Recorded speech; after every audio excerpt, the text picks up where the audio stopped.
Capítulo 11. La sala de la Asamblea Constituyente estaba repleta de debates. El Dr. B.R. Ambedkar, presidente del comité de redacción, se levantó de su asiento, llamando la atención de la sala. Su sola presencia fue suficiente para hacer que todos guardaran silencio, mientras cada miembro esperaba escuchar las palabras del hombre encargado de escribir el documento más importante de la historia de la India. Amigos, comenzó Ambedkar, con un tono reflexivo pero firme, la tarea que tenemos por delante no solo es monumental, sino que no tiene paralelo. Estamos creando un marco que definirá el futuro de nuestra nación. Pero al hacerlo, debemos preguntarnos, ¿qué tipo de India queremos? ¿Una nación unida por el férreo control del centro o una que celebre su diversidad y permita la autonomía de sus estados? Un murmullo de acuerdo recorrió la sala, pero también susurros de disenso. Rohan se reclinó ligeramente en su silla, observando cómo el debate familiar comenzaba a tomar vida. Ambedkar continuó. Debemos asegurarnos de que el gobierno central sea lo suficientemente fuerte como para protegernos y mantener la unidad, pero no podemos, en nombre de la fuerza, sacrificar las identidades únicas de nuestros estados. Hacerlo sería borrar lo que hace que la India sea, la India. Sardar Vallabhbhai Patel, sentado cerca del frente, habló a continuación, su voz era un retumbar profundo que exigía tanta atención como la de Ambedkar.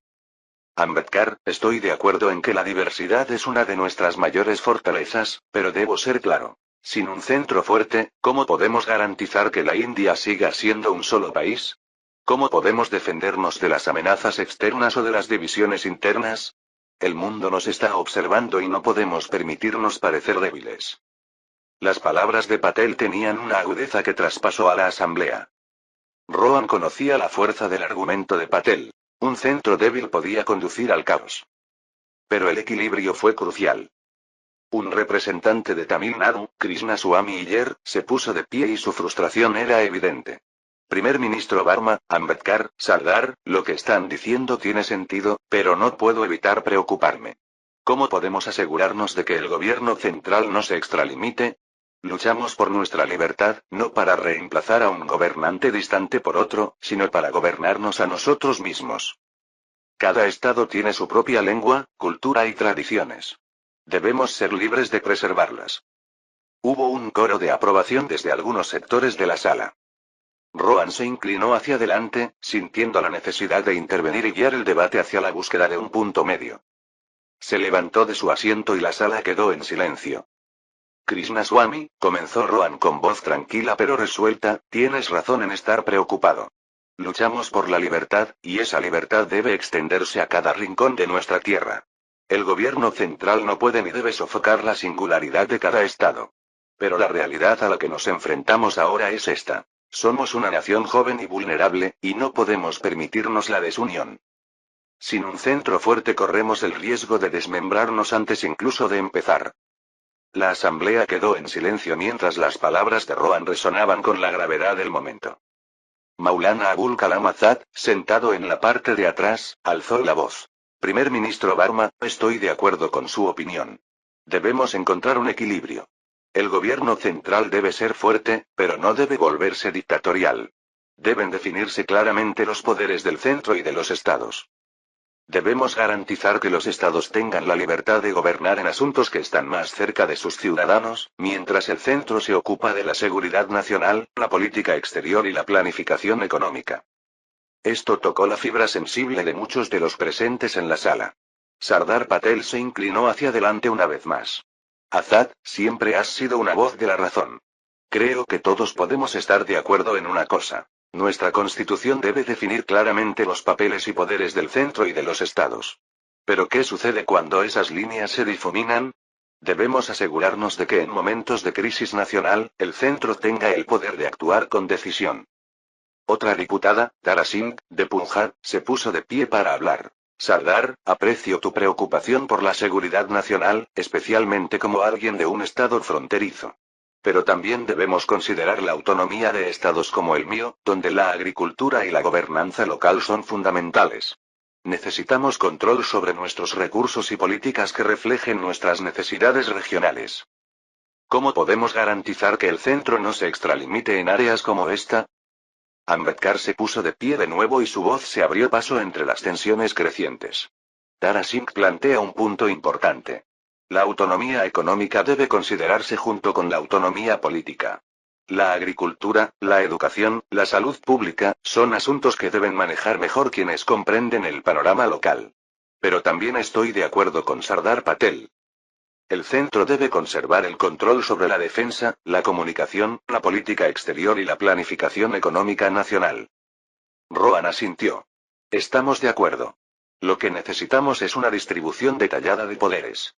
Ambedkar, propongo que su comité redacte un esquema claro de lo que cae bajo la jurisdicción de los estados y lo que es competencia del gobierno central. Necesitamos definir los poderes de ambos, para que no haya confusión.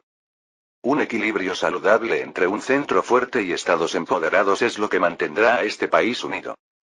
Se escuchó un murmullo de acuerdo en toda la sala. Krishna habló a continuación. Pero, primer ministro, ¿cómo podemos garantizar que esta balanza no se incline a favor del centro con el tiempo? Hemos visto cómo el poder se centraliza con demasiada frecuencia en la historia. ¿Cómo podemos garantizar que la Constitución evolucione con el tiempo sin inclinar la balanza? Rohan sonrió levemente, reconociendo el desafío. Asegurándonos de que la Constitución no sea un documento estático. Debe estar abierta a enmiendas, pero no tan fácilmente que el poder cambie desproporcionadamente. Debe lograrse un equilibrio entre flexibilidad y rigidez. Podemos crear mecanismos que permitan enmiendas pero que dificulten que cualquier gobierno altere la estructura fundamental de nuestra nación. El debate continuó durante horas y cada vez se sumaron más voces, cada una con una preocupación o sugerencia particular. Aunque el camino no estaba claro, el destino, una India unida y fuerte, era uno en el que todos podían estar de acuerdo.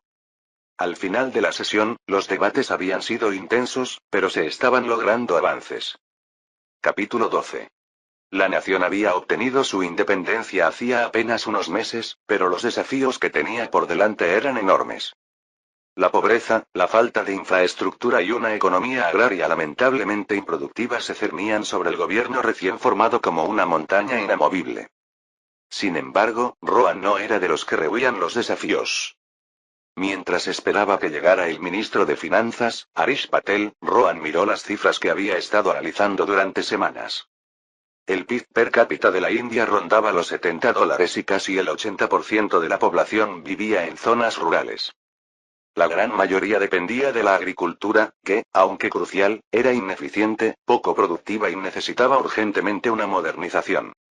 El desarrollo industrial era limitado y el país estaba lidiando con las consecuencias de la partición, que habían tensado aún más su frágil economía. Harish entró en la habitación con un expediente grueso y una expresión seria en su rostro. Señor primer ministro, las cifras no son buenas, comenzó Harish mientras se sentaba. El estado actual de nuestra economía es muy preocupante. Dependemos casi por completo de la agricultura, que aporta aproximadamente el 50% de nuestro PIB, pero todavía funciona con técnicas obsoletas. La producción industrial es prácticamente inexistente y nuestra infraestructura está demasiado subdesarrollada para sustentar el tipo de crecimiento que necesitamos. Rohan asintió. No esperaba menos. Harish, he estado pensando en cómo podemos abordar esto. Necesitamos un enfoque integral que aborde nuestras necesidades inmediatas y siente las bases para el crecimiento a largo plazo. He estado trabajando en un plan quinquenal para guiar nuestro desarrollo económico. Es ambicioso, pero no tenemos otra opción. Tenemos que transformar este país y tenemos que empezar ahora. Harish se inclinó hacia adelante, intrigado. ¿5 años? ¿Cómo planeas estructurar esto? Rohan le pasó unos cuantos documentos a Harish por el escritorio. Nos centraremos en la industrialización, la infraestructura y la modernización agrícola. Estos serán los pilares de nuestro plan. Sin ellos, no podremos sacar al país de la pobreza.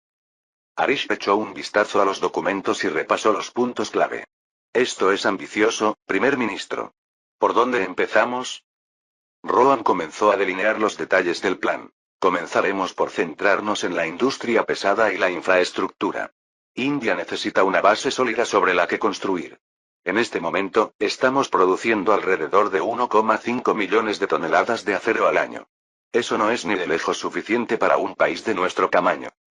En los próximos 5 años, necesitamos al menos duplicar nuestra producción de acero mediante la creación de nuevas plantas en lugares como Bhilai y Rourkela. El acero es la columna vertebral del crecimiento industrial, sin él no podemos construir nada. Es cierto, coincidió Arish. Sin acero, no podemos desarrollar nuestros sectores de transporte o energía. ¿Y qué pasa con la energía? Nuestra generación actual de energía es insuficiente y estamos afrontando apagones en algunas regiones. Rohan asintió. Por eso también invertiremos mucho en plantas de energía hidroeléctrica y térmica. Tenemos un potencial inmenso para generar electricidad a partir de ríos como el Ganges y el Yamuna. Si aumentamos nuestra generación de energía, podemos sustentar fábricas, hogares y sistemas de irrigación agrícola. Con más electricidad, creamos las condiciones para que la industria prospere. Arish tomó notas mientras Rohan continuaba. También vamos a necesitar una red de transporte sólida. Nuestro sistema ferroviario es uno de los más grandes del mundo, pero está obsoleto y es ineficiente. Lo ampliaremos y modernizaremos, especialmente en las zonas rurales. Al conectar nuestros pueblos con las ciudades, creamos oportunidades para el crecimiento agrícola e industrial. Los agricultores tendrán un acceso más fácil a los mercados y las materias primas podrán transportarse de manera más eficiente. Arish golpeó el escritorio con el bolígrafo, visiblemente impresionado. Pero no tenemos el capital para financiar esto solos. ¿Cómo podemos atraer inversiones sin perder el control? Rohan se reclinó en su silla, cruzándose de brazos. Necesitaremos establecer asociaciones público-privadas. El Estado invertirá en sectores clave como el acero, la energía y el transporte, pero también alentaremos a las empresas privadas a que inviertan. Permitiremos la participación extranjera, pero no les permitiremos que dominen. Las empresas extranjeras pueden invertir, pero solo bajo condiciones estrictas.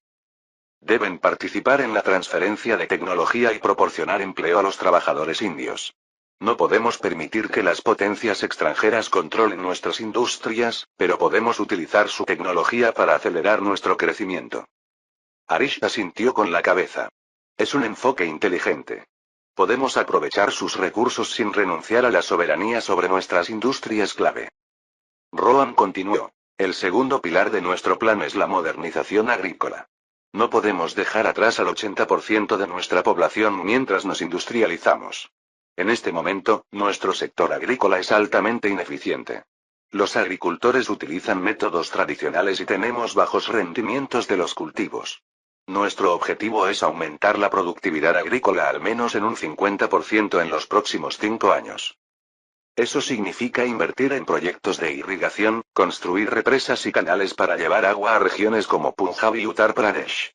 Necesitamos duplicar la producción agrícola en esas zonas para garantizar la seguridad alimentaria y permitir la exportación. ¿Cómo lograr que los agricultores se sumen al proyecto? Preguntó Arish. Promocionaremos la agricultura cooperativa, dijo Rohan. Los agricultores pondrán en común sus recursos para comprar equipos y semillas modernos. Es una forma de que los pequeños agricultores se beneficien de la eficiencia de las operaciones más grandes. También invertiremos en infraestructura rural, incluidas carreteras e instalaciones de almacenamiento, para que los agricultores puedan llevar sus productos a los mercados de manera eficiente. ¿Reformas agrarias? Preguntó Arish, consciente de la sensibilidad política del asunto. Tenemos que hacerlo, respondió Rohan con firmeza. La redistribución de la tierra es esencial si queremos aumentar la productividad agrícola, pero debemos manejarla con cuidado. Compensaremos a los grandes terratenientes para evitar conflictos y daremos prioridad a la entrega de tierras a quienes realmente las trabajan. Es la única manera de garantizar que los pequeños agricultores tengan la capacidad de mejorar su productividad. Arish tomó nota. ¿Y la financiación? Esto va a costar mucho dinero. Rohan suspiró. Lo financiaremos mediante una combinación de bonos gubernamentales, impuestos progresivos y préstamos extranjeros. Recaudaremos fondos a nivel nacional mediante la emisión de bonos, lo que nos permitirá construir proyectos de infraestructura sin endeudarnos excesivamente con fuentes extranjeras. También aumentaremos los impuestos sobre los bienes de lujo y la riqueza, garantizando que los ciudadanos más ricos contribuyan al desarrollo nacional. Arish expresó su preocupación. Pero tenemos que tener cuidado con la inflación. Los precios ya están subiendo. Seguiremos de cerca la inflación, le aseguró Rohan. Una de las claves para controlarla será nuestra capacidad de aumentar la producción interna de bienes esenciales. Si podemos cultivar más alimentos y producir más acero, cemento y energía en el país, mantendremos la inflación bajo control. La alternativa es depender de las importaciones, lo que sería desastroso para nuestra balanza de pagos. ¿Cuánto crecimiento estamos proyectando? Preguntó Harish, curioso sobre las perspectivas a largo plazo. Al final de este plan quinquenal, espero que nuestro PIB crezca al menos un 25%, con un crecimiento significativo tanto en el sector industrial como en el agrícola. Nuestro objetivo es aumentar la producción de acero en un 100%, duplicar la producción de electricidad y aumentar la producción agrícola en un 50%. Más importante aún, este plan creará millones de puestos de trabajo. Trasladaremos a personas de trabajos rurales de baja productividad a fábricas, donde podrán ganar salarios más altos y contribuir al desarrollo de la nación. Harish se reclinó, visiblemente impresionado. Primer ministro, este es un plan monumental. Si podemos llevarlo a cabo, la India se transformará. Rohan sonrió. No tenemos otra opción, Harish. La gente de este país cuenta con nosotros. Han sufrido durante demasiado tiempo bajo el régimen colonial. Ahora tenemos la oportunidad de construir un futuro en el que todos los indios puedan prosperar, no solo sobrevivir. Capítulo 13. Las Naciones Unidas, fundadas apenas 2 años antes, se habían convertido en la piedra angular de este nuevo orden global y serán la voz del mundo en el futuro venidero. Esto es algo que Rohan sabía y por eso quiso evitar que India cometiera el mayor error estratégico que ha cometido en el pasado. Rohan se aseguró de que no perdieran esta oportunidad. En la ciudad de Nueva York, en la sede de las Naciones Unidas, se estaba celebrando una importante reunión. El tema era uno que había ido ganando impulso durante meses. La candidatura de la India para convertirse en miembro permanente del Consejo de Seguridad de las Naciones Unidas, (GSNU). Como nación recientemente independiente, India estaba decidida a afirmarse no solo como potencia regional sino como actor clave en los asuntos mundiales. El primer ministro de la India, Rohan Verma, envió a Kaka Aziz, uno de los diplomáticos más respetados del país, para presentar el caso. Aziz, conocido por su elocuencia y su profundo conocimiento de las relaciones internacionales, se encontraba en la Cámara, listo para dirigirse al Consejo. El presidente del Consejo de Seguridad, un representante de Francia, dio inicio a la sesión. Hoy nos reunimos para examinar la moción presentada por la República de la India, en la que solicita un puesto permanente en este Consejo. Ahora escucharemos la intervención del representante de la India. Kaka Aziz, vestido con un traje elegante que reflejaba la seriedad de la ocasión, avanzó hacia el podio. La India, recién liberada de las cadenas del colonialismo, ahora pedía un lugar en la mesa más poderosa del mundo. Damas y caballeros, comenzó Aziz con voz clara y firme, la India se encuentra hoy ante ustedes como una nación renacida. Nuestra lucha por la independencia ha sido larga y ardua, pero también ha estado guiada por los principios de justicia, igualdad y paz, principios que están en el corazón mismo de las Naciones Unidas. Hizo una pausa para que sus palabras resonaran en el gran salón. Desde nuestra independencia hace apenas 3 meses, la India ha demostrado su compromiso con la comunidad mundial. Nos hemos sumado a los esfuerzos internacionales para estabilizar la región, hemos ofrecido nuestros recursos para ayudar a la reconstrucción y, lo más importante, nos hemos mantenido firmes en los principios de paz y cooperación. Aziz continuó, su tono cada vez más apasionado. Pero nuestro compromiso con estos principios no comenzó con nuestra independencia. Durante siglos, la India ha sido una tierra de diversidad, un lugar donde coexisten diferentes culturas, religiones e idiomas. Esto nos ha dado una perspectiva única sobre la importancia de la unidad y la paz, lecciones que el mundo necesita desesperadamente hoy. Miró alrededor de la sala y estableció contacto visual con los representantes de los 4 miembros permanentes: Francia, la Unión Soviética, el Reino Unido y los Estados Unidos. El Consejo de Seguridad se creó para salvaguardar la paz y la seguridad internacionales, pero debe evolucionar para reflejar las realidades del mundo moderno. La India alberga a una quinta parte de la humanidad. Nuestras contribuciones a la cultura, la economía y la política mundiales son inmensas, y nuestra ausencia en el Consejo de Seguridad es un vacío que debe llenarse. El salón estaba en silencio. Aziz sabía que tenía su atención, pero necesitaba dejar en claro su punto. La inclusión de la India como miembro permanente no es solo una cuestión de justicia, es una necesidad.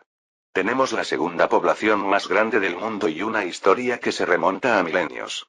Nos hemos opuesto al fascismo y al totalitarismo, y nuestro nuevo gobierno está comprometido con la democracia y los derechos humanos.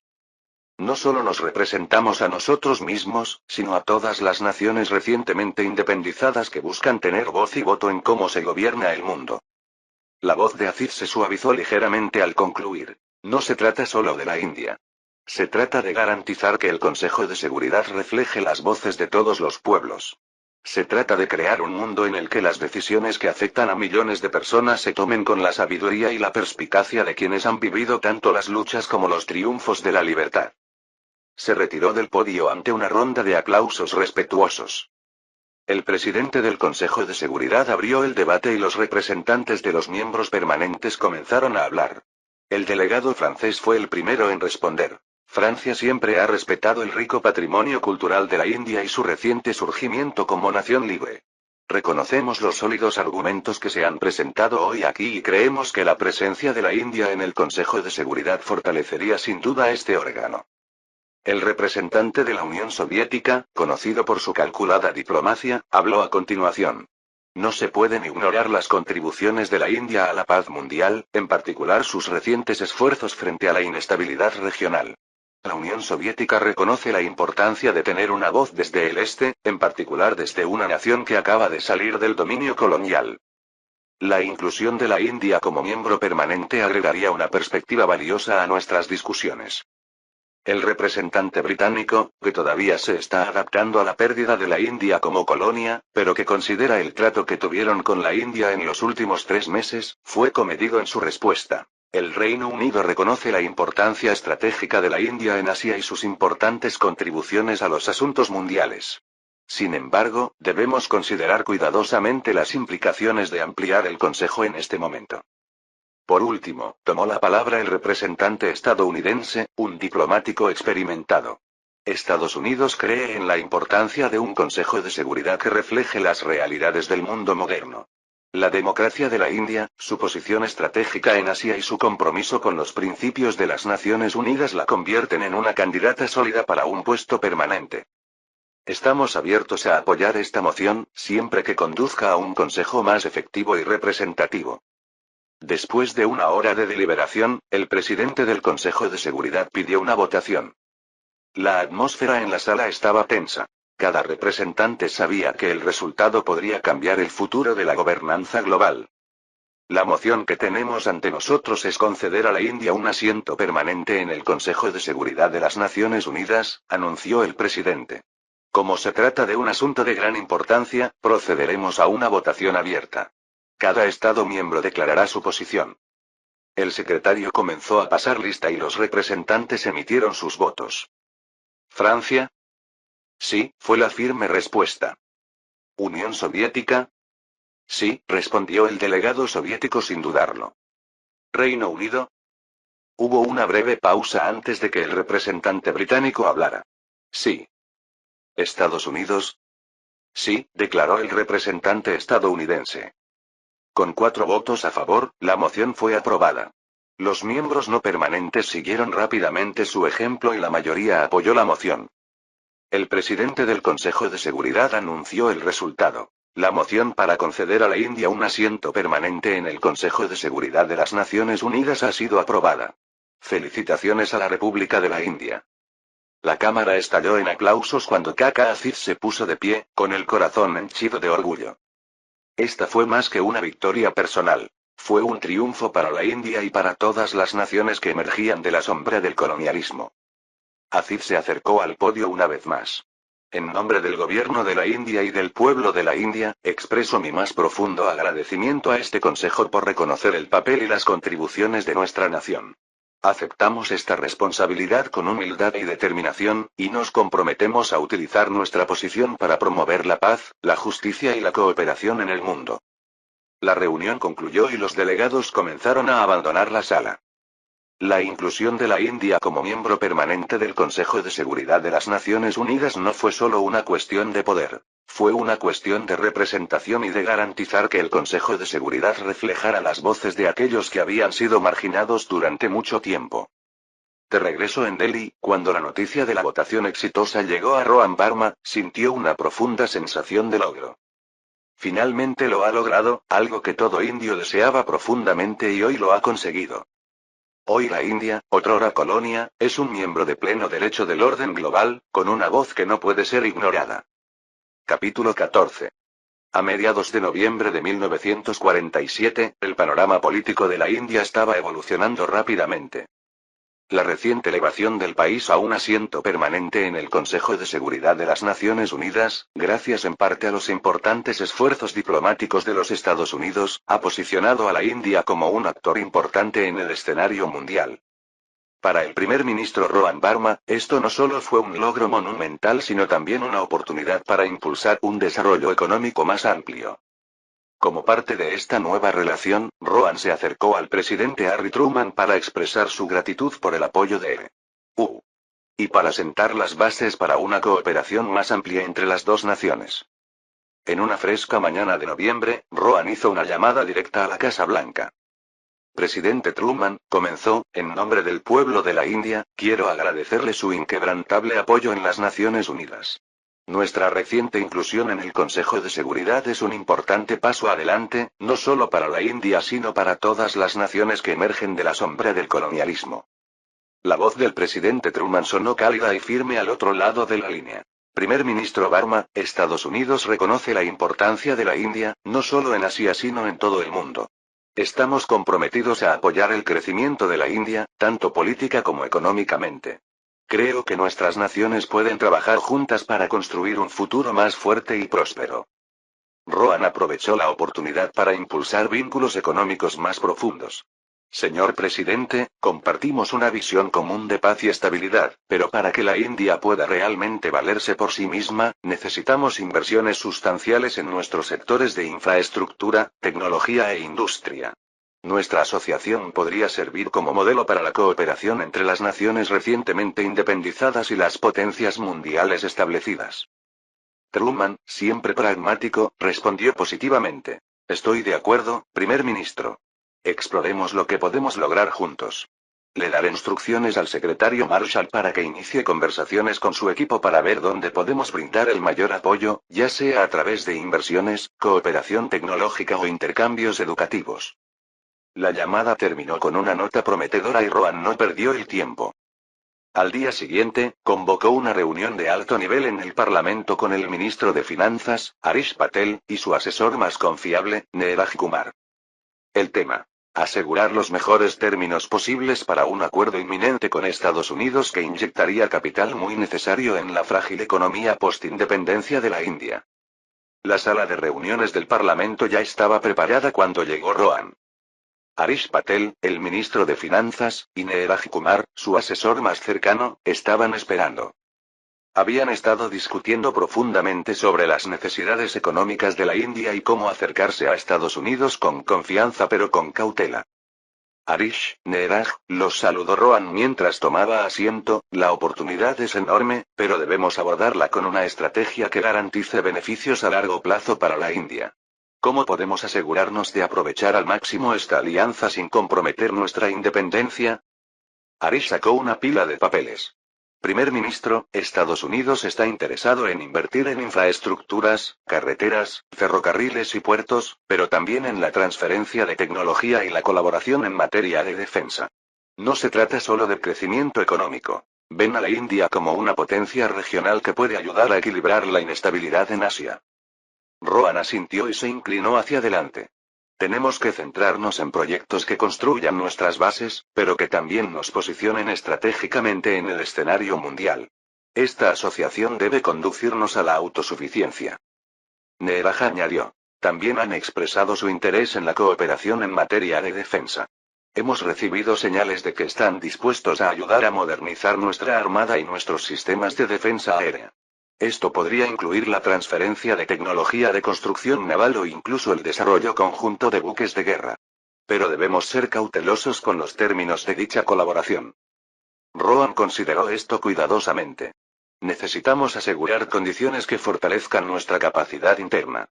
Si recibimos ayuda para buques de guerra o aeronaves, la atención debe centrarse en empresas conjuntas en las que los ingenieros, científicos y trabajadores indios estén profundamente involucrados. El objetivo a largo plazo debe ser una industria de defensa india independiente, no una que dependa de las importaciones extranjeras. Harish está de acuerdo. Exactamente. Deberíamos considerar la cooperación en materia de defensa no solo como compras, sino como oportunidades para desarrollar nuestra industria. Propongamos que cualquier buque de guerra o aeronave que se desarrolle tenga al menos un 50% de componentes fabricados en la India en los primeros 5 años. Con el tiempo, esa cifra debe aumentar. Rohan sonrió levemente.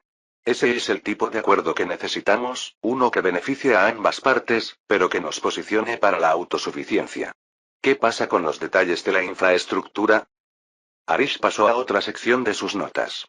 Estados Unidos está dispuesto a ofrecer préstamos a tipos de interés favorables, en particular para carreteras, ferrocarriles e infraestructura energética.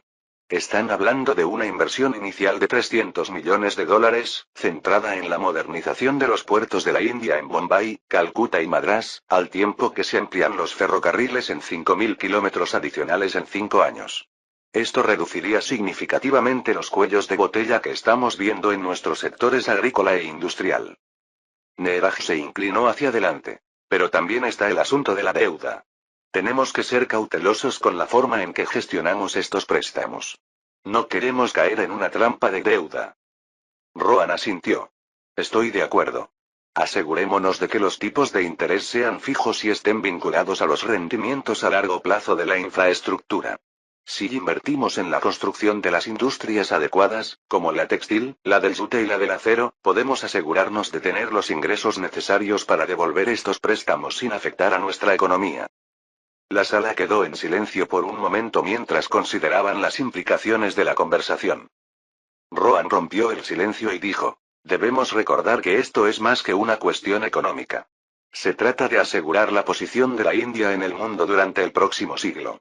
Concentrémonos en asegurar condiciones favorables para las transferencias de tecnología, la producción de defensa y la infraestructura, pero también en mantener el control total sobre sectores clave. Al día siguiente, la delegación india, encabezada por Rohan, Harish y Neeraj, se reunió con el secretario de Estado de Estados Unidos, George Marshall, en una sala de conferencias segura. Primer ministro Verma, ministro Patel, gracias por acompañarnos, comenzó el secretario Marshall. Estados Unidos ve un potencial tremendo en esta asociación. Creemos que el éxito de la India es vital para la estabilidad regional y estamos preparados para realizar grandes inversiones en sus sectores de infraestructura y defensa. Rohan respondió con un tono mesurado pero firme. Apreciamos la voluntad de Estados Unidos de asociarse con la India, pero debe ser una asociación basada en el beneficio mutuo y el respeto por nuestra soberanía. Nuestro objetivo es modernizarnos, sí, pero también necesitamos desarrollar nuestras industrias nacionales. ¿Cómo propone que lo logremos? Marshall asintió. Lo hemos considerado. Nuestra propuesta incluye un enfoque gradual para la cooperación en materia de defensa. Comenzaremos proporcionando conocimientos técnicos sobre construcción naval y producción aeronáutica. Será una empresa conjunta, en la que ingenieros y técnicos indios trabajarán junto con expertos estadounidenses. El objetivo a largo plazo, por supuesto, es que la India tenga su propia capacidad para producir buques de guerra. Rohan se inclinó hacia adelante. Para eso necesitamos alianzas que aumenten nuestra capacidad. Pero necesitamos garantías de que dentro de 5 años, al menos el 50% de los componentes de estos buques serán de fabricación india. Más allá de eso, queremos asegurarnos de que los trabajadores e ingenieros indios estén profundamente involucrados en cada fase de producción. Esto debe tratarse de construir para el futuro. Marshall parecía impresionado. Podemos estar de acuerdo con eso. ¿Y qué pasa con la infraestructura? Harish tomó la palabra. Secretario Marshall, el foco de nuestras discusiones debe estar en las carreteras, los ferrocarriles y los puertos, infraestructuras críticas. Proponemos un paquete de préstamos de $300 millones, pero con tasas de interés favorables y un plan de pago a largo plazo vinculado a los ingresos generados por estos proyectos. Tenemos que asegurarnos de que esto no afecte a nuestra economía en el corto plazo. Marshall escuchó atentamente. Eso parece razonable. Estructuraremos los préstamos para asegurar que los reembolsos sean manejables y estén vinculados al éxito de los proyectos de infraestructura. Estamos particularmente interesados en desarrollar sus puertos, dada la posición estratégica de la India. La mejora de los puertos de Bombay, Calcuta y Madrás no solo impulsaría la economía de la India, sino que también crearía oportunidades para aumentar el comercio con Estados Unidos. Las discusiones continuaron durante varias horas. Y profundizó en los detalles de cómo funcionaría la cooperación en defensa, cómo se estructurarían los préstamos de infraestructura y el potencial para una futura colaboración en tecnología y educación. Al final del día, el marco para una nueva asociación estaba establecido. Aún quedaban detalles por ultimar, pero ambas partes salieron de la reunión con una sonrisa. Al día siguiente, ambas partes celebraron una conferencia de prensa conjunta para anunciar el acuerdo. Reporteros de todo el mundo llenaron la sala, ansiosos por escuchar los detalles de esta asociación histórica. Mientras Rohan se encontraba detrás del podio, se dirigió a la sala con la tranquila confianza de un líder que sabía que estaba haciendo historia. Damas y caballeros, comenzó Rohan, hoy, India y Estados Unidos han sentado las bases de una alianza que dará forma al futuro de nuestras dos naciones. Este acuerdo traerá inversiones sustanciales a los sectores de infraestructura y defensa de India, creando empleos, modernizando nuestras industrias y sentando las bases para un crecimiento económico sostenido. El secretario Marshall prosiguió su intervención, reforzando el optimismo del momento. Esta alianza no se trata solo de cuestiones económicas. Se trata de garantizar que la India pueda mantenerse firme en el mundo, como socio de los Estados Unidos y como líder por derecho propio. Juntos, estamos construyendo un futuro que beneficia no solo a nuestras dos naciones, sino a toda la región. La conferencia de prensa continuó con los periodistas haciendo preguntas detalladas sobre los términos del acuerdo. Un periodista preguntó sobre la colaboración en defensa y Rohan respondió con confianza. Esta alianza en materia de defensa tiene como objetivo fortalecer la capacidad de la India. El objetivo es que la India desarrolle sus propias industrias de defensa, de modo que no dependamos de las importaciones extranjeras. Nuestras empresas conjuntas se centrarán en la construcción naval y la producción aeronáutica, pero en 5 años aspiramos a que el 50% de estos componentes se fabriquen en la India. El acuerdo fue un hito para la India. La siguiente fase no solo implicaría ejecutar esos proyectos, sino también garantizar que contribuyeran al desarrollo a largo plazo del país. Para Rohan, esto fue más que un simple acuerdo. Fue el comienzo del ascenso de la India como potencia económica y militar global. Al finalizar la conferencia de prensa, Rohan se volvió hacia Arishin Eraj. Esto es solo el comienzo, dijo en voz baja. El verdadero trabajo comienza ahora. Capítulo 15. El aire en Nueva Delhi se había vuelto más denso cada día que pasaba.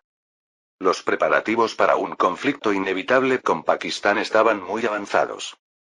Rohan Verma, el primer ministro de la India, había pasado semanas con sus asesores clave, delineando estrategias para el próximo conflicto, y los militares se habían estado preparando intensamente. Ahora, a medida que seguían llegando informes sobre el aumento del despliegue de tropas en Pakistán, estaba claro que el punto de inflexión estaba cerca. Habían crecido desde los 50.000 iniciales a casi 100.000 soldados a lo largo de la frontera, mostrando claras señales de una acumulación agresiva. Rohan estaba sentado en su oficina, revisando los últimos informes de inteligencia. Las cifras eran claras. Pakistán se estaba preparando para la guerra. El plan de Rohan para una ofensiva sorpresa a través de Rajasthan y Punjab, una vez discutido en voz baja entre su círculo íntimo, ahora se estaba activando. Su objetivo no era solo defender Cachemira, sino penetrar profundamente en Pakistán y reclamar Gilgit-Baltistán. Al mediodía, Rohan convocó a sus principales asesores. El general Singh, comandante en jefe del ejército indio, Harish Patel, ministro de Finanzas, y Neeraj Kumar, su asesor más cercano, se reunieron en su despacho. La habitación estaba en silencio. Rohan habló primero, con un tono mesurado pero firme. Estamos al borde del abismo. Pakistán ha aumentado el número de sus tropas y se está preparando para un ataque a gran escala. General, ¿en qué punto estamos en términos de preparación?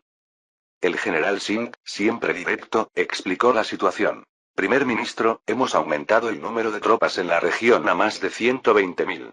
También hemos fortificado posiciones clave a lo largo de la frontera y establecido cadenas de suministro estratégicas para garantizar un apoyo continuo. Nuestros equipos de logística están trabajando a plena capacidad, preparándose para lo que probablemente será una guerra en múltiples frentes. Rohan asintió con la cabeza, con expresión de determinación. Bien. Lo hemos previsto y lo hemos planeado. Quiero asegurarme de que nuestras fuerzas estén preparadas para ejecutar la estrategia que discutimos. Si Pakistán avanza hacia Cachemira, iniciaremos el plan de atacar a través de Rajasthan y Punjab. Sus fuerzas están al límite de sus posibilidades. Podemos tomarlos por sorpresa y avanzar con decisión hacia Lahore, pero recuerden que nuestro objetivo final es Gilgit-Baltistán. El general Singh respondió con convicción. Sí, primer ministro. Hemos estado ultimando los preparativos para la ofensiva en Rajasthan. Nuestras fuerzas allí se moverán rápidamente una vez que tengamos la confirmación del ataque inicial de Pakistán. Tenemos el elemento sorpresa, y eso será clave para superar sus defensas. Rohan miró a Neeraj. ¿Cuál es el estado de la logística? ¿Estamos seguros de que podremos mantener el suministro en ambos frentes si esto se convierte en un enfrentamiento prolongado? Neeraj, siempre atento a los detalles, tenía las cifras preparadas. Primer ministro, nuestras cadenas logísticas se han reforzado significativamente en las últimas semanas. Hemos asegurado las rutas de transporte tanto para Cachemira como para Rajasthan. Se están almacenando suministros, combustible y municiones en lugares clave para garantizar que podamos mantener la ofensiva durante el tiempo que sea necesario. Nuestra coordinación entre la Fuerza Aérea y las unidades terrestres también está mejorando. Estamos preparados. Rohan se reclinó en su silla, pensando en los próximos pasos. Nuestro objetivo es claro. No podemos permitirnos el lujo de involucrarnos en una guerra defensiva prolongada por Cachemira. Si queremos inclinar la balanza a nuestro favor, tenemos que pasar a la ofensiva y atacar a Pakistán donde menos lo esperan. Una vez que tengamos un punto de apoyo en su territorio, podremos utilizar esa influencia en las negociaciones. Gilgit-Baltistán debe ser nuestra prioridad.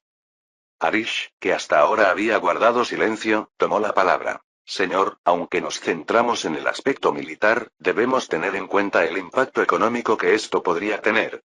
Cuanto más dure el conflicto, más presión ejercerá sobre nuestros recursos. Tenemos que asegurarnos de que nuestro sistema financiero pueda soportar la presión. Rohan asintió con la cabeza. Por eso es crucial que ataquemos con rapidez y decisión. Necesitamos que este sea un conflicto breve. Cuanto más lo alarguemos, más vulnerables seremos, tanto económica como diplomáticamente. Harish, quiero que trabajes en estrecha colaboración con el Ministerio de Finanzas para asegurarnos de que estamos preparados para cualquier eventualidad. Prioriza la protección de nuestras reservas y el mantenimiento de la estabilidad en los mercados. Los inversores ya están nerviosos. Debemos asegurarles que la India sigue siendo un lugar seguro para la inversión. Harish tomó notas y reconoció la tarea que tenía por delante. Comenzaré a coordinarme con nuestros asesores económicos de inmediato. Nos aseguraremos de que el impacto financiero se gestione de manera eficaz. El general Singh se aclaró la garganta, atrayendo la atención hacia el frente militar. Primer ministro, una vez que Pakistán haga su movimiento en Cachemira, responderemos rápidamente. Nuestras fuerzas en Rajasthan están listas y la ofensiva comenzará en cuestión de horas tras cualquier agresión. Pero también debemos tener en cuenta que, si bien nuestra estrategia es sólida, debemos seguir siendo adaptables. La guerra es impredecible. Rohan se inclinó hacia adelante, con una mirada intensa. La adaptabilidad es clave, general. Pero también tenemos que asegurarnos de que los objetivos sigan siendo claros. En el momento en que ataquemos, el mundo estará observando. Tenemos que estar preparados para las consecuencias diplomáticas. Tenemos que plantear esto como una acción defensiva. Pakistán es el agresor y estamos respondiendo para proteger nuestra soberanía. Neeraj añadió. Ya he informado a nuestros equipos diplomáticos. Están preparando declaraciones y puntos de discusión para garantizar que nuestra narrativa sea clara. Una vez que comience el conflicto, nos comunicaremos de inmediato con los medios internacionales para enmarcar la situación a nuestro favor. Rohan asintió. Bien. Esto no es solo un conflicto militar. Es también una batalla por la percepción pública.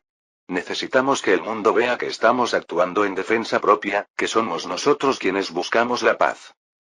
La reunión continuó con debates sobre el despliegue de tropas, apoyo aéreo y planes de contingencia. Los equipos de logística ya estaban trabajando arduamente para garantizar que todo estuviera listo para una campaña rápida y decisiva. Al finalizar la reunión, Rohan se dirigió al general Singh y le dio una última instrucción. General, asegúrese de que todos los comandantes en el terreno comprendan lo que está en juego. No solo luchamos por territorio, luchamos por el futuro de la India. Nuestro objetivo es asegurar Gilgit-Baltistán y no nos detendremos hasta lograrlo. Esta guerra, si llega a producirse, debe terminar en nuestros términos. El general Singh saludó con expresión resuelta. Entendido, primer ministro. Estaremos listos. Después de la reunión, Rohan se sentó solo en su oficina, mirando por la ventana el frío cielo de noviembre. La ciudad de abajo estaba en calma, ajena a la tormenta que se estaba gestando en las fronteras. Sabía que en los próximos días las decisiones que tomara determinarían el futuro de la nación. Si tuvieran éxito, India no solo defendería Cachemira, sino que emergería más fuerte, más unida y con control de territorios críticos como Gilgit-Baltistán. Pero si fracasaran, las consecuencias serían devastadoras. Cuando el sol comenzó a ponerse, proyectando largas sombras sobre la ciudad, Rohan se levantó de su escritorio. La guerra nunca fue el objetivo, pero si llegaba, India estaría preparada. Y lucharían no solo por el presente, sino por las generaciones venideras. Vídeo hecho por el canal Tío TK, si lo escuchas en otro canal, es que ha sido robado.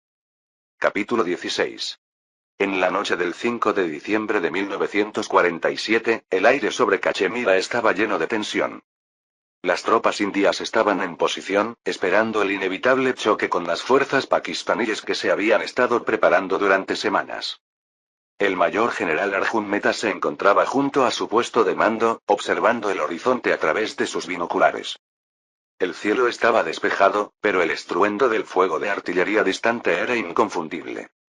Fue entonces cuando comenzó la ofensiva de Pakistán. General, han comenzado su avance, dijo el coronel Rao, acercándose a él con la información más reciente. Están avanzando con fuerza, señor. Artillería, infantería, están lanzando todo lo que tienen contra nosotros. Mehta apretó la mandíbula. ¿Cómo se mantienen nuestras líneas? Por ahora nos mantenemos firmes, pero han entrado en 2 puestos de avanzada cerca de Srinagar. Ya hemos enviado refuerzos, pero el combate es intenso. Mehta asintió. Avisa a las líneas del frente. Vamos a pasar a la ofensiva. Prepara a los hombres para que se retracten. Romperemos su impulso antes de que puedan atrincherarse. Se dio la orden y, en cuestión de minutos, las tropas indias estaban en movimiento. El suelo tembló mientras los tanques avanzaban, apoyados por oleadas de infantería. Las unidades de artillería indias comenzaron a devolver el fuego. Sus proyectiles iluminaron el cielo nocturno. En el frente, el soldado Ramesh Kumar se preparó mientras las explosiones se hacían más fuertes. Su pelotón había estado esperando en las trincheras durante horas, observando los movimientos del enemigo a través de la niebla. Ahora, la orden había llegado. Era hora de luchar. Allá vienen. Gritó alguien desde el frente. Momentos después, una ráfaga de ametralladora atravesó el aire y los soldados se levantaron para hacer frente a la oleada de tropas pakistaníes que se aproximaba. El corazón de Ramesh latía con fuerza mientras disparaba su rifle. El retroceso lo sacudía hacia atrás con cada disparo. El enemigo estaba cerca, demasiado cerca, pero él se mantuvo firme, observando cómo sus compañeros soldados hacían lo mismo. Estaban preparados para esto y no iban a permitir que el enemigo se abriera paso. Desde lo alto de la cresta, Mehta observó cómo se desarrollaba la batalla. ¿Cómo se ve el sector norte? Preguntó, volviéndose hacia Rao, que estaba monitoreando las comunicaciones por radio. Mejor de lo esperado, señor. Intentaron flanquearnos, pero logramos repelerlos. Nuestra artillería está marcando una gran diferencia. Bien, dijo Mehta, con voz tranquila a pesar del caos. Dile a nuestros muchachos que sigan avanzando. No les des la oportunidad de reagruparse. En las trincheras, abajo, la lucha continuaba. Las fuerzas pakistaníes eran implacables, pero las tropas indias estaban decididas. Con cada minuto que pasaba, el curso de la batalla parecía cambiar a favor de la India. Ramesh y sus compañeros, cubiertos de barro y humo, lucharon con un sentido de propósito que solo se hizo más fuerte a medida que se mantuvieron firmes. De repente, un proyectil pakistaní explotó cerca, lanzando tierra y escombros por los aires. Ramesh se agachó justo a tiempo, sintiendo el calor de la explosión mientras atravesaba la trinchera. Levantó la vista y vio a su sargento, Desai, ya gritando órdenes. «Preparad esos morteros», gritó Desai, con la voz ronca por el humo. «Vamos a hacerlos retroceder hasta el otro lado de la frontera». Ramesh se unió rápidamente a los demás para preparar los morteros, con las manos temblando mientras trabajaba. El ruido ahora era ensordecedor. Fuego de artillería, disparos y gritos de hombres heridos, todos mezclados en una cacofonía de guerra. Pero en medio del caos, Ramesh sintió una sensación de claridad. Iban a ganar esto. Tenían que hacerlo. La contraofensiva comenzó pronto. Los tanques indios retumbaron por el campo de batalla, destrozando las líneas enemigas mientras la infantería avanzaba al amparo del fuego de artillería. Los pakistaníes, sorprendidos por la ferocidad del ataque, comenzaron a vacilar. «General, nuestros hombres han recuperado los puestos de avanzada cerca de Srinagar», gritó Rao desde el puesto de mando. «Están haciendo retroceder al enemigo». Meta se permitió una pequeña sonrisa de satisfacción. «Bien. Ahora asegurémonos de que no regresen. Ordena a las unidades del norte que presionen el ataque. Los tenemos en fuga». El impulso del ejército indio ahora era imparable. Las fuerzas pakistaníes, desorganizadas y superadas en armamento, comenzaron a retirarse. Pero la retirada no fue suficiente para Meta. Sabía que era el momento de tomar el control de la situación. «Rao, transmite la orden, avanza por todos los frentes. Quiero que los expulsemos de Cachemira por completo». Se dio la orden y las fuerzas indias avanzaron. Los tanques, la infantería y la artillería se movieron como uno solo, haciendo retroceder al enemigo con una fuerza abrumadora. En cuestión de horas, las líneas pakistaníes habían colapsado y las tropas indias las perseguían sin descanso. Ramesh, todavía cubierto de tierra y sangre, observó cómo el enemigo huía por el campo de batalla.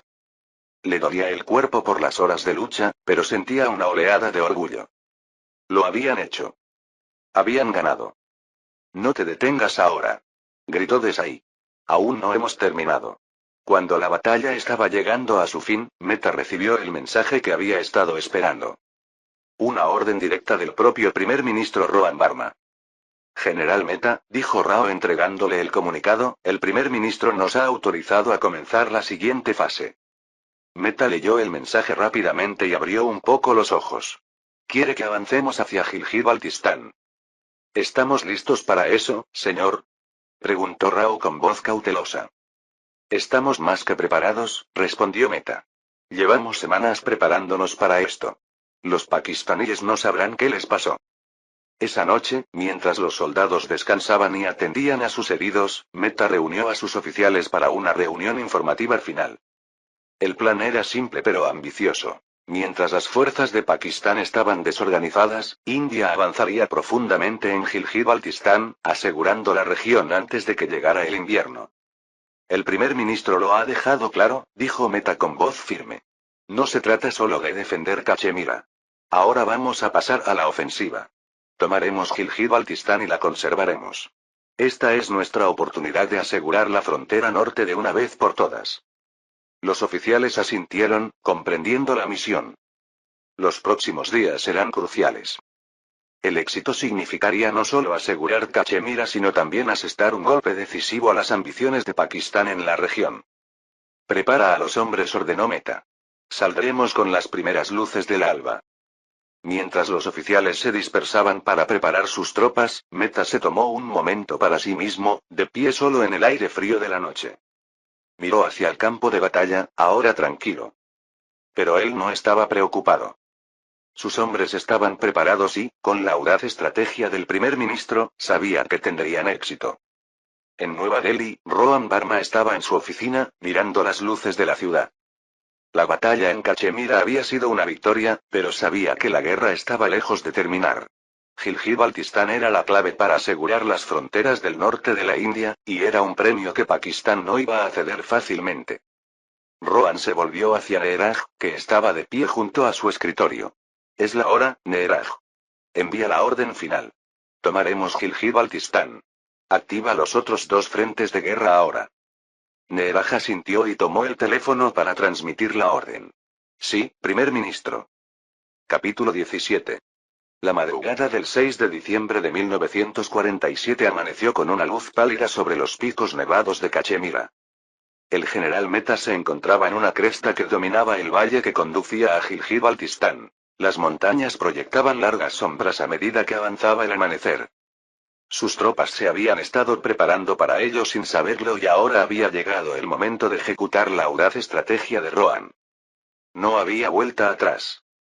Detrás de él, los soldados, abrigados contra el frío glacial, estaban alineados en formación, esperando su orden. El plan era sencillo en el papel, pero en la práctica era una apuesta peligrosa. Desde Cachemira, las fuerzas indias avanzarían hacia Gilgit-Baltistán, una zona estratégica que necesitaban controlar. Al mismo tiempo, se estaban llevando a cabo ofensivas desde Punjab y Rajastán, dirigidas a Lahore y Multán, respectivamente. La idea era expandir las fuerzas de Pakistán hasta tal punto que no pudieran defender eficazmente ningún frente. Haz señales a las unidades, le dijo Meta en voz baja al coronel Rao, que estaba a su lado. Nos pondremos en marcha al amanecer, no antes. Rao asintió con la cabeza, con el rostro tenso pero decidido. Nuestros exploradores informan de una resistencia mínima por delante, general. Los pakistaníes no esperan un asalto a estas alturas del invierno. Meta sonrió con fuerza.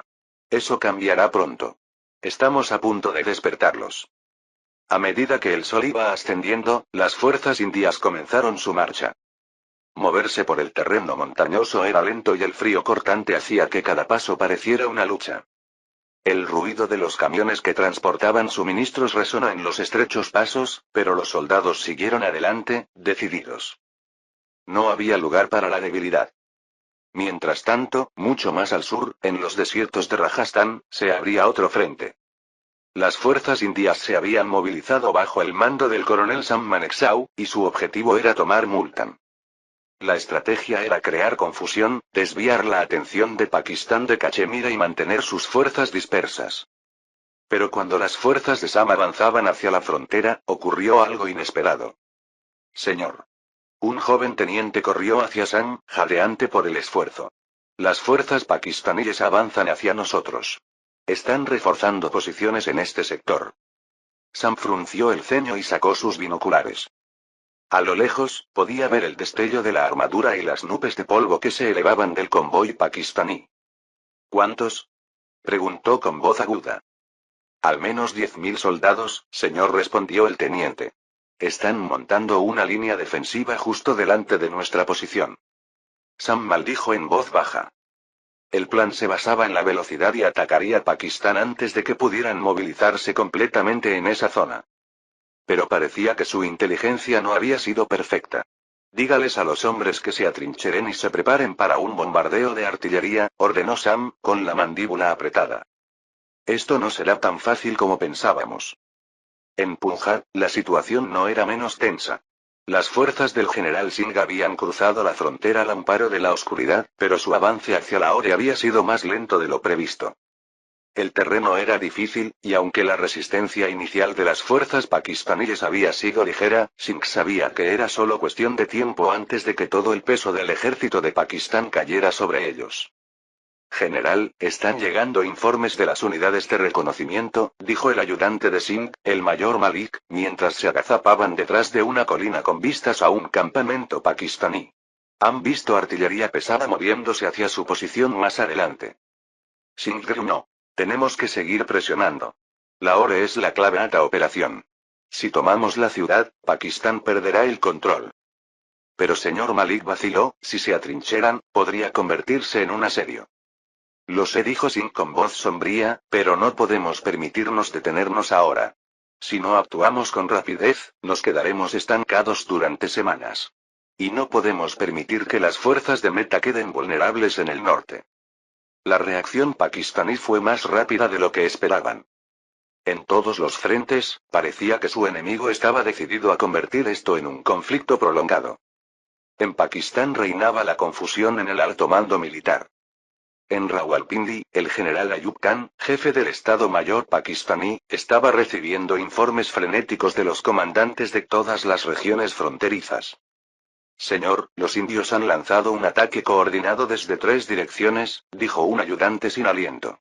Están avanzando hacia Gilgit en el norte y también han iniciado ofensivas en Punjab y Rajasthan. Khan dio un puñetazo sobre la mesa. Esto no lo esperábamos.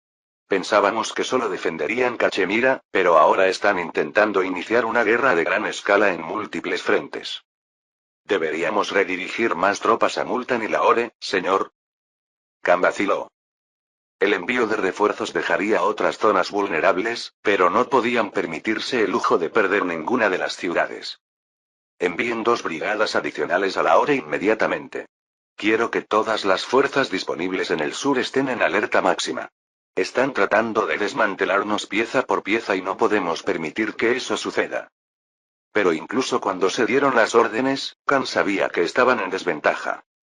Las fuerzas de Pakistán estaban muy dispersas y la estrategia india estaba desorganizando su mando. Si India pudiera mantener su impulso, se adentraría más en territorio pakistaní de lo que nadie hubiera esperado. Al mediodía, las fuerzas indias habían atacado a los defensores pakistaníes en los 3 sectores. En Gilgit-Baltistán, las tropas de Mehta se encontraron con la primera línea de resistencia pakistaní. El terreno era brutal y la lucha, reñida y feroz, y ambos bandos utilizaban las montañas a su favor. Pero a pesar de la intensidad de la batalla, las fuerzas de Mehta continuaron avanzando. Mantengan la posición, gritó Mehta por encima del estruendo de los disparos. Sus hombres luchaban con todas sus fuerzas, decididos a hacer retroceder a los pakistaníes. Pero el enemigo no cedía terreno fácilmente. Necesitamos más apoyo de artillería, gritó uno de los oficiales de Mehta. Llámenlos, respondió Mehta con voz tensa. Tenemos que romper su línea antes de que puedan reagruparse. De regreso en Punjab, las fuerzas del general Singh habían comenzado su asalto a Lahore, pero la ciudad estaba fuertemente defendida. Los soldados pakistaníes habían fortificado las afueras y la lucha era lenta y sangrienta. Singh sabía que el tiempo no estaba de su lado. Señor, nos encontramos con una fuerte resistencia, informó el mayor Malik con expresión sombría. Se han atrincherado profundamente.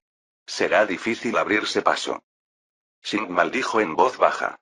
Sigan presionando. No tenemos el lujo de perder el tiempo. Si aflojamos, nos reforzarán y nos quedaremos aquí atrapados durante semanas. Los combates continuaron y las fuerzas indias y pakistaníes se enfrentaron en una lucha brutal. Pero a medida que avanzaba el día, se hizo evidente que el impulso inicial estaba disminuyendo. El elemento sorpresa había desaparecido y Pakistán se estaba movilizando más rápido de lo previsto. En Rajasthan, las fuerzas del coronel Sam habían logrado avanzar, pero la situación era tensa. Las defensas pakistaníes cerca de Multan eran más fuertes de lo esperado y ambos bandos sufrieron grandes bajas.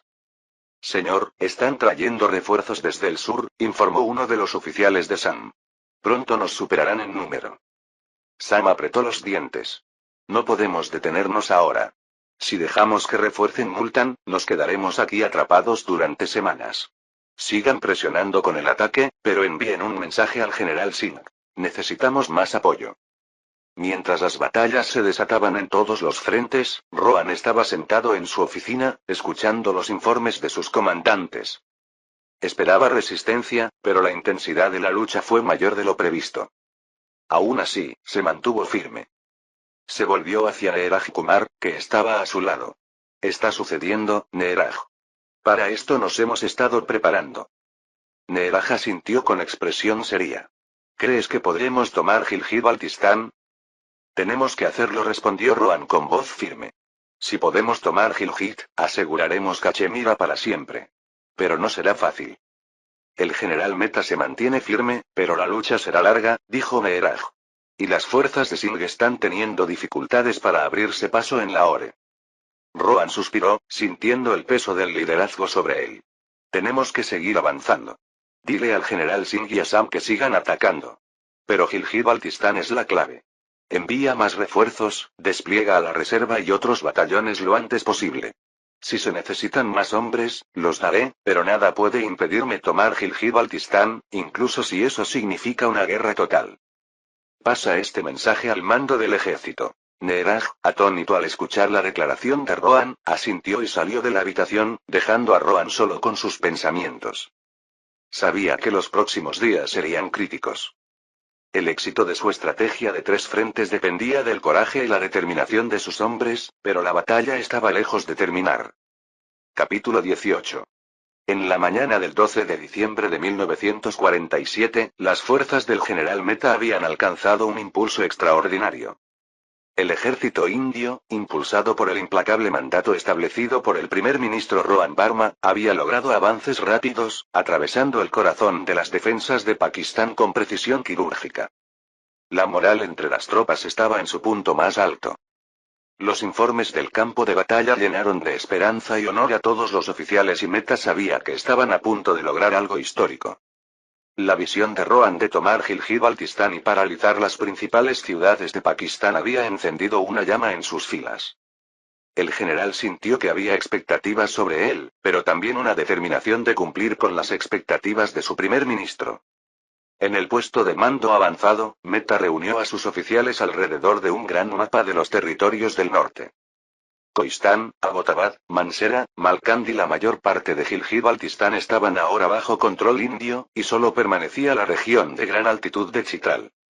Hemos logrado más en 7 días de lo que esperábamos, comenzó Mehta, con voz firme pero intensa. Pero ahora, Chitral se interpone entre nosotros y el control total de esta región estratégica. El enemigo está maltrecho y huye, pero no podemos darle espacio para reagruparse. El coronel Rao, que había estado al lado de Mehta desde que comenzó la ofensiva, asintió. Nuestras tropas se están moviendo rápido, general. El apoyo logístico que hemos recibido ha sido excepcional y los refuerzos están llegando desde el sur. Podremos avanzar más profundamente en Chitral en las próximas 48 horas. Mehta echó un vistazo a los informes que tenía sobre el escritorio y pensó en las posibilidades. Bien. Quiero un ataque limpio y decisivo. No un asedio prolongado. Atacaremos Chitral con fuerza y lo haremos antes de que tengan la oportunidad de darse cuenta de lo que está sucediendo. Mientras hablaba, llegaron más informes. El ejército indio, tras haber asegurado a Abbottabad, estaba ahora sitiando Islamabad y Rawalpindi. Esta audaz medida desorientó aún más a las fuerzas pakistaníes, obligándolas a esforzarse por reforzar sus líneas que estaban colapsando. Con Islamabad y Rawalpindi bajo asedio, el ejército de Pakistán se enfrentaba a una pesadilla logística, aislado de rutas de suministro críticas. Los hemos sumido en el caos, comentó Rao con un dejo de satisfacción en la voz. Cada vez que intentan reaccionar, ya estamos un paso por delante. Mehta sonrió sombríamente. Y así seguiremos. Mantengan la presión. Mientras tanto, en Punjab, el general Singh había llevado a cabo una maniobra igualmente audaz. Sus fuerzas habían irrumpido en las afueras de Lahore, pero en lugar de detenerse en una larga y agotadora batalla por la ciudad, Singh había dividido sus tropas y enviado un destacamento para capturar rápidamente Faisalabad y Gujranwala, aislando efectivamente a Lahore de todo apoyo posible. Con sus líneas de suministro cortadas, Lahore estaba al borde de quedar completamente rodeada. La voz del general Singh resonó en la radio del puesto de mando de Mehta. Hemos cortado los recursos de Lahore, informó Singh, con un tono sereno pero lleno de felicidad. Están atrincherados en la ciudad, pero no durarán mucho. Las tropas que envié a Gujranwala y Faisalabad han asegurado ambas ciudades. Ahora solo necesitamos atravesar las defensas externas de Lahore. Los ojos de Mehta se iluminaron. Buen trabajo, Singh. Una vez que Lahore caiga, Pakistán no tendrá otra opción que reorientar las fuerzas que le quedan. Están a punto de encontrarse luchando en múltiples frentes sin posibilidad de ganar. Pero no fue solo en el norte y en Punjab donde el ejército indio estaba logrando progresos asombrosos. En los desiertos de Rajasthan, las fuerzas del coronel Sam, tras adentrarse profundamente en territorio pakistaní, lanzaron un asalto sorpresa sobre Multan. Aunque Multan estaba fuertemente defendido, la velocidad y la coordinación de la ofensiva india habían dejado a los defensores pakistaníes en desorden. Las arenas del desierto se habían convertido en un campo de batalla, con las tropas indias avanzando implacablemente, obligando a las fuerzas pakistaníes a adoptar una postura defensiva que no habían previsto. Para aumentar el caos, las fuerzas de Sam habían ido incluso más allá de sus objetivos originales, sitiando Hyderabad y Karachi simultáneamente. La ciudad costera de Karachi, el puerto más importante de Pakistán, estaba ahora rodeada por fuerzas indias y sus activos navales eran vulnerables y expuestos. Sam, en coordinación con la Fuerza Aérea India, había solicitado apoyo aéreo para atacar a la armada pakistaní estacionada allí, paralizando su capacidad de reabastecer o evacuar fuerzas del sur. La Fuerza Aérea respondió rápidamente. Mientras los soldados indios continuaban estrechando su control sobre Karachi, los bombarderos rugían sobre sus cabezas, apuntando a los buques de guerra atracados en el puerto. El sonido de las explosiones resonó por toda la ciudad mientras la armada pakistaní fue tomada por sorpresa. Los barcos quedaron en llamas en el puerto y el pánico se extendió entre las filas de los defensores de Pakistán. Al séptimo día de la ofensiva, el mundo quedó atónito por la escala y la velocidad de las operaciones militares de la India. Casi todas las ciudades importantes de Pakistán estaban bajo asedio o en riesgo de caer. Gilgit-Baltistán, el objetivo inicial de la operación india, estaba ahora casi en su totalidad en manos indias, y solo Chitral seguía siendo el último bastión del control pakistaní en el norte. Islamabad y Rawalpindi se enfrentaban a la posibilidad real de una capitulación, mientras que Lahore, Faisalabad y Gujranwala estaban aisladas y rodeadas. Multan estaba bajo asedio y Karachi, el sustento de la economía y el ejército de Pakistán, estaba al borde de caer. Los observadores internacionales tuvieron dificultades para comprender cómo una operación tan compleja y en múltiples frentes se había desarrollado con tanta rapidez. Los medios de comunicación de todo el mundo se llenaron de titulares que declaraban el éxito sin precedentes de la campaña militar de la India, mientras que en Pakistán había confusión y miedo generalizados. Los generales pakistaníes tenían dificultades para coordinar sus defensas, incapaces de responder eficazmente a las amenazas simultáneas en múltiples frentes. En su sala de guerra en Nueva Delhi, el primer ministro Rohan Verma recibió actualizaciones constantes desde el terreno. A medida que llegaba cada nuevo informe, detallando otra victoria india u otra retirada pakistaní, Rohan mantenía la calma. El plan estaba funcionando, pero la parte más difícil aún estaba por venir. Las fuerzas de Mehta han tomado Abbottabad y Mansehra, dijo Meheraj Kumar, levantando la vista de la última sesión informativa. Están avanzando hacia Chitral ahora, pero el terreno los está ralentizando. Rohan asintió con la cabeza, con la mirada fija en el mapa de Pakistán que se extendía ante él. Tenemos que tomar Chitral rápidamente. Una vez que caiga, Gilgit-Baltistán será nuestro. Meheraj lo miró con una mezcla de asombro y preocupación. Señor, lo que ha hecho aquí, nadie esperaba este nivel de éxito. En solo 7 días, hemos cambiado el curso de la guerra. Pero debemos ser cautelosos. La comunidad internacional está empezando a tomar nota. No permanecerán callados por mucho tiempo. Rohan sabía que Meheraj tenía razón. El mundo estaba observando, y aunque los rápidos avances de la India eran impresionantes, también entrañaban el riesgo de una intervención internacional. Pero Rohan estaba decidido. Su objetivo no era solo ganar batallas, sino también remodelar el panorama geopolítico de la región, y Gilgit-Baltistán era la clave. Hemos llegado demasiado lejos para detenernos ahora, dijo Rohan con voz firme.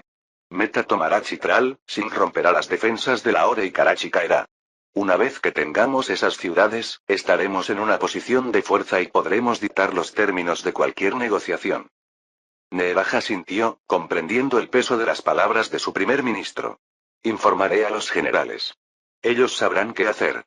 A medida que el sol comenzaba a ponerse sobre Nueva Delhi, los sonidos de la guerra continuaban resonando en los campos de batalla de Pakistán. Las fuerzas del general Mehta, habiendo asegurado la mayor parte de Gilgit-Baltistán, se preparaban ahora para el avance final hacia Chitral.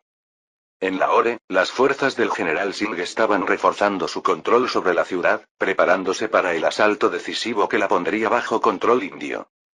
Y en el sur, las tropas del coronel Sam estaban a punto de tomar Multan, mientras Karachi estaba sitiada y sus defensores luchaban por resistir el abrumador asalto indio. El mundo esperaba con gran expectación, preguntándose cuál sería el siguiente paso en este conflicto sin precedentes. Pero para Rohan y sus generales, el camino estaba claro. La victoria a cualquier precio. Mientras Rohan miraba la ciudad desde su oficina. Las decisiones que había tomado ya estaban cambiando el futuro del subcontinente, pero aún quedaba trabajo por hacer. La batalla no había terminado, pero el final estaba a la vista. Envíale la orden a Meta, le dijo Rohan en voz baja a Leeraj. Dile que tome Chitral. Y una vez que haya terminado allí, envíalo a Islamabad. Ya no se trata solo de defender la India. Se trata de asegurar nuestro futuro. Capítulo 19.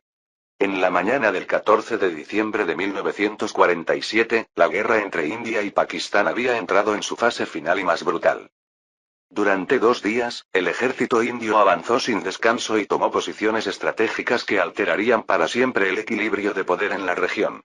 Gilgit-Baltistán estaba asegurada. Chitral, el último bastión del control pakistaní en el norte, estaba a punto de caer. Lahore y Multan quedaron firmemente bajo control indio, y solo Islamabad permaneció en pie. El mayor general Arjun Mehta se encontraba al borde del campo de batalla, mirando el valle lleno de humo. La batalla por Chitral había sido feroz, con ambos bandos sufriendo grandes pérdidas, pero las fuerzas indias habían seguido adelante, con su determinación reforzada por el mandato claro e inquebrantable del primer ministro Rohan. General, las últimas fuerzas pakistaníes en Chitral se han rendido, informó el coronel Rao, con voz cansada pero llena de una sensación de logro. Hemos asegurado toda la región. Mehta se permitió una breve sonrisa. Bien. Asegurad la zona y aseguraos de que los civiles estén protegidos. Hemos ganado la batalla, pero tenemos que mantener el orden. Cuando Mehta dio sus órdenes finales, no pudo evitar pensar en el largo camino que lo había llevado a este momento. Los 7 días de lucha habían sido un torbellino de victorias y derrotas, pero la India había salido victoriosa en casi todos los frentes. Ahora, con Chitral en la mano, la parte más desafiante de la campaña había terminado. Mientras Mehta y sus hombres aseguraban lo último de Gilgit-Baltistán, el general Singh supervisaba las etapas finales del asedio de Lahore. Durante días, sus fuerzas habían rodeado la ciudad, cortando todos los suministros y aislándola del resto de Pakistán. El asedio había sido rápido y brutal, con la artillería india cayendo sobre las defensas de la ciudad, dejándolas derrumbándose. Cuando los primeros rayos del amanecer aparecieron en el horizonte, el general Singh recibió noticias de sus comandantes de primera línea de que las defensas de Lahore habían colapsado. Los soldados pakistaníes se retiraban al corazón de la ciudad, tratando de reagruparse, pero estaba claro que no podrían resistir por mucho más tiempo. Envíen tropas, ordenó Singh con calma, mientras examinaba con la mirada los mapas que tenía delante. Tomen la ciudad, pero reduzcan al mínimo las bajas civiles. No estamos aquí para destruir Lahore, estamos aquí para liberarla. Mientras los soldados indios inundaban la ciudad, la resistencia de las fuerzas pakistaníes era esporádica. Muchos ya habían huido, incapaces de resistir el poder abrumador del ejército indio. En cuestión de horas, Lahore cayó. La ciudad, una joya de Pakistán, estaba ahora bajo control indio. Mientras tanto, al sur, las fuerzas del coronel Sam habían completado su asedio de Multan. La batalla allí había sido igualmente intensa, con Pakistán intentando desesperadamente mantener la ciudad como última línea de defensa. Pero las tropas de Sam habían avanzado metódicamente, cortando las líneas de suministro y desgastando la voluntad del enemigo de luchar. Al mediodía, los comandantes pakistaníes en Multan habían señalado su rendición.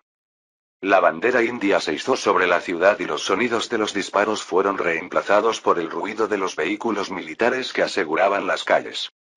Sam, de pie en lo que una vez había sido un puesto de mando pakistaní, respiró profundamente. La batalla había terminado. El mundo estaba observando en estado de shock. En apenas 10 días, India no solo había repelido la ofensiva inicial de Pakistán, sino que había lanzado un contraataque tan decisivo, tan abrumador, que había cambiado el panorama geopolítico de la región. Las principales ciudades estaban bajo asedio y el ejército pakistaní, sorprendido por la magnitud y velocidad de la ofensiva india, estaba desorganizado. Pero la guerra aún no había terminado. Islamabad, la capital de Pakistán, se mantuvo desafiante. Aunque estaba rodeada por fuerzas indias, la ciudad aún no había caído. El general Mehta sabía que capturar Islamabad sería el golpe final, el que obligaría a Pakistán a sentarse a la mesa de negociaciones. Al caer la noche del 14 de diciembre, Mehta estaba con sus oficiales revisando los planes para el asalto final a Islamabad. La ciudad estaba fuertemente fortificada y Meta sabía que la batalla sería feroz. Pero el ejército indio tenía el impulso de su lado y Meta confiaba en que la victoria estaba a su alcance. General, dijo el coronel Rao, interrumpiendo sus pensamientos, hemos recibido un mensaje del primer ministro Bard. Quiere hablar con usted directamente. Meta tomó la radio de manos de Rao, con el corazón palpitando con fuerza. Habla el general Meta, dijo con voz firme.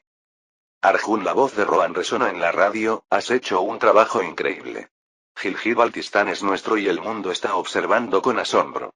Pero ahora es el momento de terminar esto. Meta asintió, aunque sabía que Rohan no podía verlo. Estamos listos, primer ministro. Islamabad caerá en las próximas 48 horas. Hubo una pausa al otro lado de la línea y luego Rohan volvió a hablar, con la voz cargada de emoción. Cuando esto termine, habremos cambiado el curso de la historia.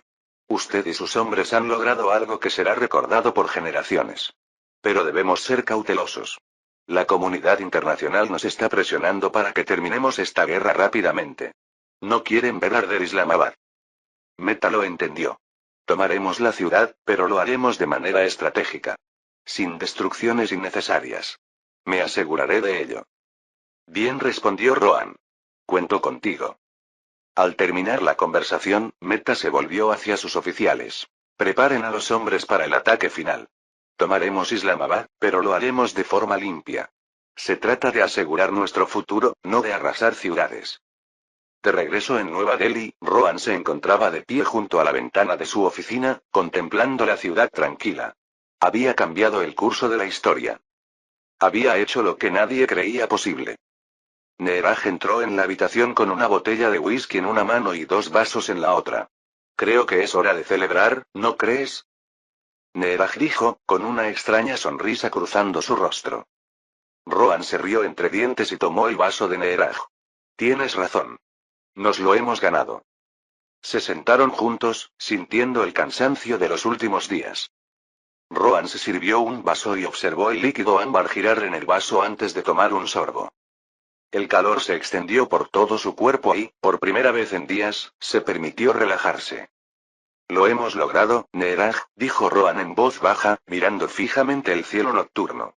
Hemos cambiado el futuro. Pakistán está de rodillas y Gilgit-Baltistán es nuestro. Hemos asegurado el futuro de la India. Neeraj levantó su copa. Por el futuro. Bebieron en silencio por un momento. El mundo nunca volvería a ser el mismo. ¿Sabes?, dijo Rohan, recostándose en su silla, siempre supe que podíamos lograrlo. Pero verlo suceder, ver lo rápido que todo se unió, es abrumador. Neeraj asintió. Los generales, los soldados, todos creyeron en tu visión. Lucharon por ella y la hicieron realidad. Rohan sonrió y sintió una extraña sensación de satisfacción. Esto es solo el comienzo, Neeraj. Hemos cambiado el juego y ahora tenemos el control. A medida que avanzaba la noche, Rohan y Neeraj continuaron bebiendo. Capítulo 20. Apenas había salido el sol en la mañana del 16 de diciembre de 1947, pero la ciudad de Islamabad ya estaba al borde del colapso.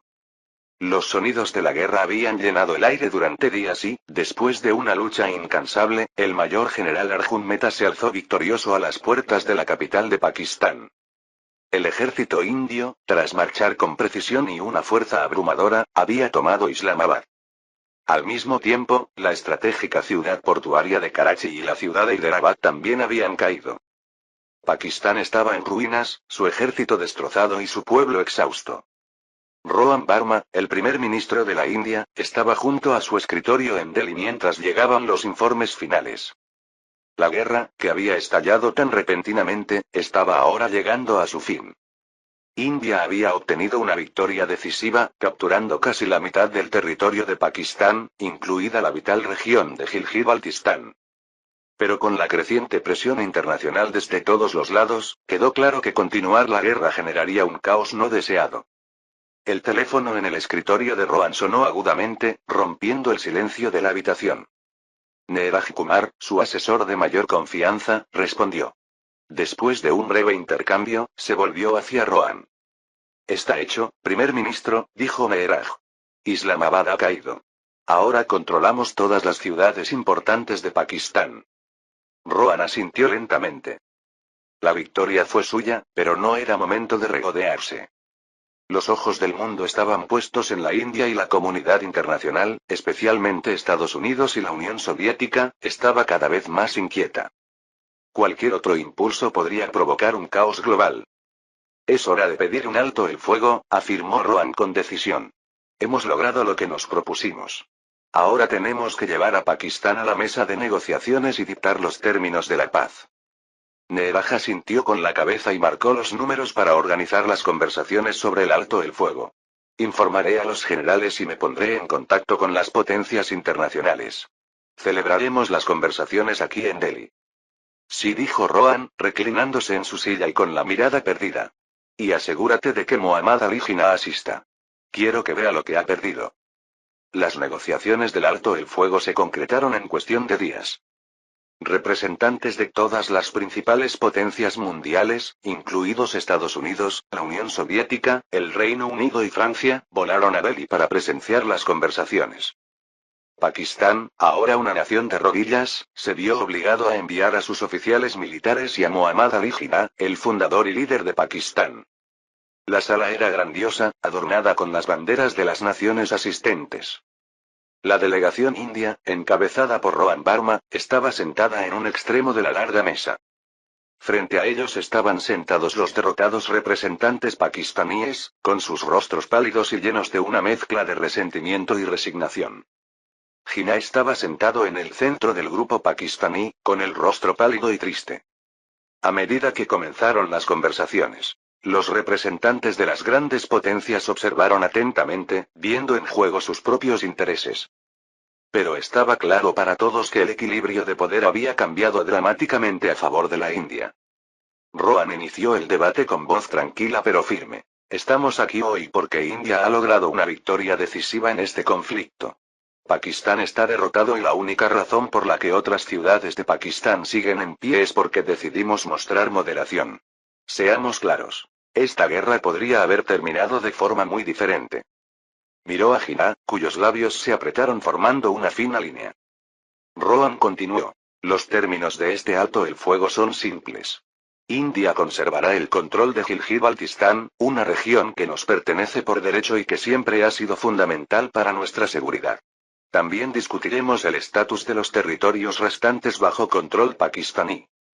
Jinnah, que hasta ahora había permanecido en silencio, se inclinó hacia adelante, con la voz temblorosa y una ira apenas disimulada. Puede que haya ganado esta batalla, primer ministro Verma, pero no puede quebrantar la voluntad del pueblo pakistaní. Reconstruiremos y resistiremos. Rohan alzó una ceja, claramente poco impresionado. No estás en posición de hacer amenazas, Jinnah. Mira a tu alrededor. Tu país está en ruinas. Tu ejército está derrotado. Has perdido todo excepto unas pocas ciudades restantes, y eso es solo porque elegí no convertirlas en un montón de escombros. Esta guerra fue un desastre para Pakistán y es hora de afrontar esa realidad. Las manos de Jinnah temblaron, pero permaneció en silencio. La humillación fue aplastante. Hace apenas unos meses formaban parte de la India y pedían la independencia, y hoy, pocos meses después de la independencia, siguen aquí en la India con la mitad de sus territorios capturados. Los representantes internacionales siguieron el intercambio con interés. El representante británico, Lord Mountbatten, se aclaró la garganta, intentando encauzar la conversación hacia una solución. Primer ministro Verma, Pakistán ha sufrido mucho, pero como representante de la comunidad internacional, insto a la India a que muestre indulgencia. El mundo está observando y una mayor agresión podría desestabilizar a toda la región. Rohan, imperturbable, centró su atención en Mountbatten. Comprendo las preocupaciones de la comunidad internacional, pero la India no cederá en su empeño de proteger lo que nos pertenece por derecho. No tenemos ningún interés en prolongar este conflicto, pero no nos dejaremos intimidar para que cedamos territorio que es esencial para nuestra seguridad. Gilgit-Baltistán sigue siendo de la India. El representante soviético, el embajador Gromyko, asintió con la cabeza. Las acciones de la India en Gilgit-Baltistán están justificadas. La región tiene importancia estratégica y, dada la reciente agresión de Pakistán, está claro que el control de la India sobre este territorio es una necesidad para la estabilidad regional. Los estadounidenses, encabezados por el secretario de Estado George Marshall, se mantuvieron cautelosos pero mostraron su apoyo. Estados Unidos apoya una solución pacífica a este conflicto. Creemos que la posición de la India es firme, pero instamos a ambas partes a llegar a un acuerdo diplomático que garantice una paz duradera. Las discusiones continuaron durante horas, y la delegación pakistaní mostró cada vez más frustrada a medida que se hacía evidente que la comunidad internacional no estaba dispuesta a salir en su defensa. La India, habiendo jugado sus cartas con precisión, tenía ahora el control total de las negociaciones. Cuando las conversaciones se acercaban a su fin, Jinnah, visiblemente agotado, hizo una última súplica. Primer ministro Barma, seguramente debe haber margen para el compromiso. Pakistán no puede simplemente entregar la mitad de su territorio sin algunas concesiones. Rohan se inclinó hacia adelante, con una mirada penetrante. Jinnah, ya has perdido más de la mitad de tu país. La única razón por la que todavía tienes a Pakistán es porque lo permitimos.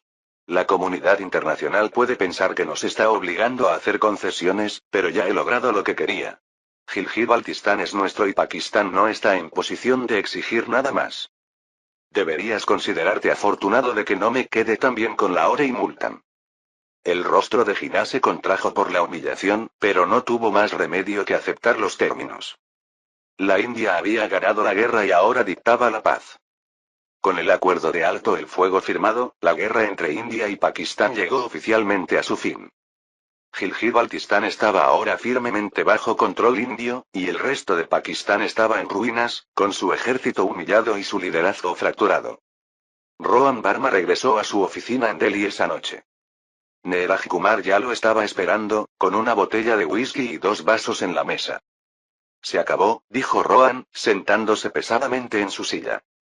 Neeraj les sirvió un vaso a ambos. Lo ha logrado, señor. Ha cambiado el curso de la historia. Rohan tomó un sorbo y sintió que el whisky le calentaba el cuerpo. Desde el principio supe que nunca podríamos controlar todo Pakistán, pero también sabía que Gilgit-Baltistán era la clave. El mundo piensa que nos obligaron a hacer concesiones, pero en realidad hemos ganado todo lo que queríamos. Neeraj sonrió y levantó su copa para brindar. Por la victoria. Rohan chocó su copa con la de Neeraj.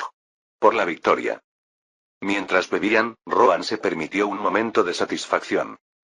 Había asegurado el futuro de la India, transformado la región y humillado a Pakistán en el escenario mundial. Y todo esto lo había hecho sin que el mundo se diera cuenta de que ese había sido su plan desde el principio. La guerra había terminado, pero el verdadero trabajo de construir el futuro de la India apenas comenzaba. Fin del capítulo 20.